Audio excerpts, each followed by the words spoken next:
So I feel compelled to share being a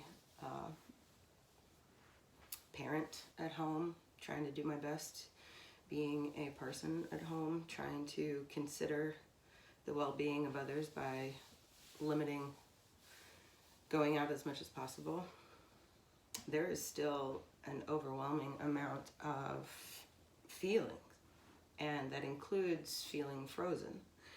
And feeling frozen, feeling helpless, feeling like I'm not helping enough, feeling like there's more that I could be doing, and the reality of it is that doing less is almost essential as far as going out and doing things outside. But to give yourself even just a second to be able to breathe into those frozen feelings, it takes really understanding that this is something that is built in. It's part of our defense mechanisms. It's part of our survival,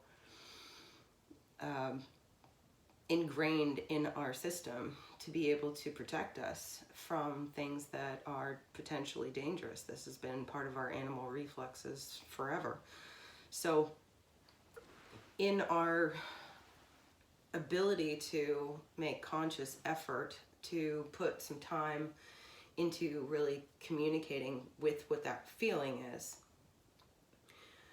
I guess I wanted to share with you one of the things that I've been really trying to make myself do several times a day, so many times a day if I have to right now, and that is just to figure out how to come back to understanding the awareness. And the awareness has a lot to do with grief. And things are different right now. There's change that's uncontrollable.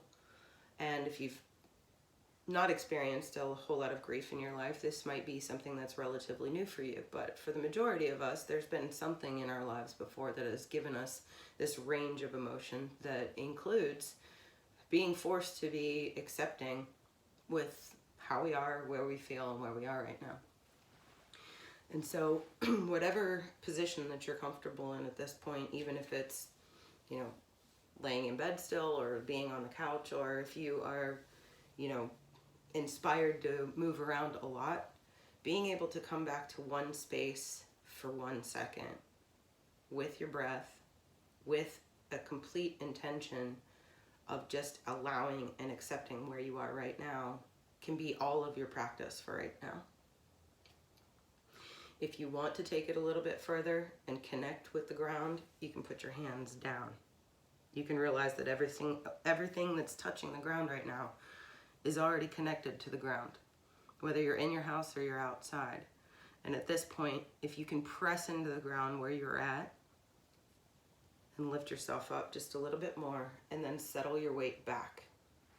And again, this is also pressing into the space that doesn't feel like there's anything there, but this trust and allowance and acceptance in the space where you're at right now can give a layer of softness and protection, knowing that ultimately you're doing the best that you can with the variables that you have given to you right now.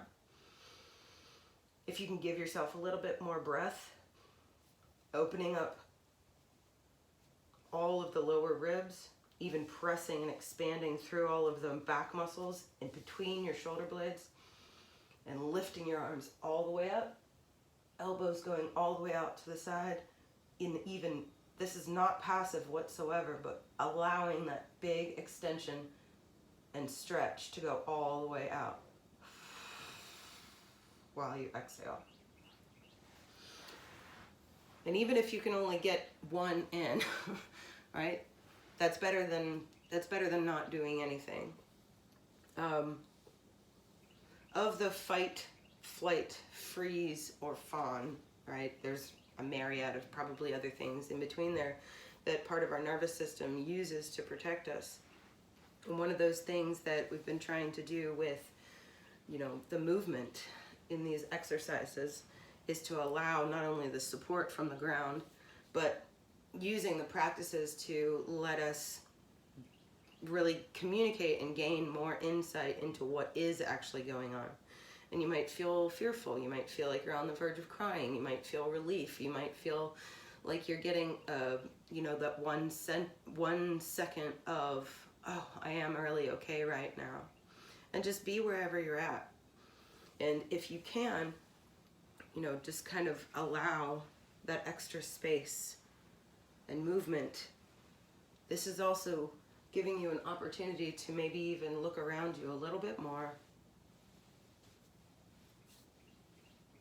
See if you can allow the layer that's around your skin to soften even more.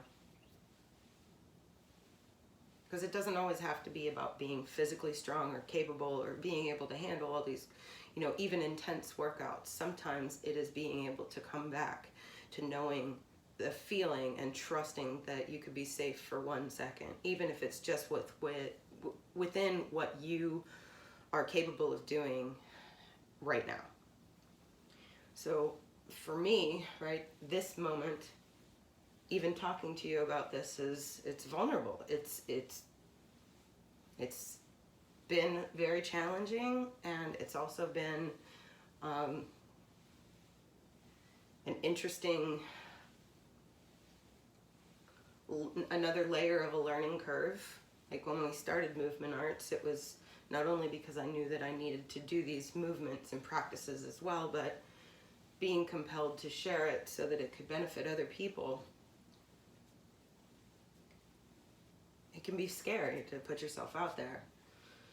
So if you can give yourself just a minute, maybe even lift up as you turn.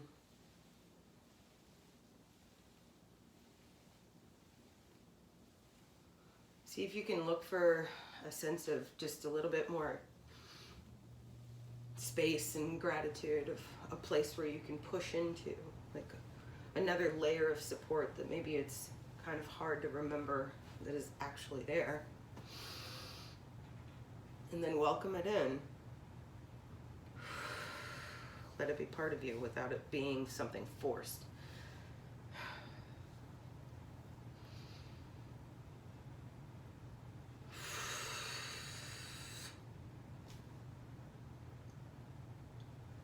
And just take a second to say thank you for yourself for even putting in just a few minutes of time.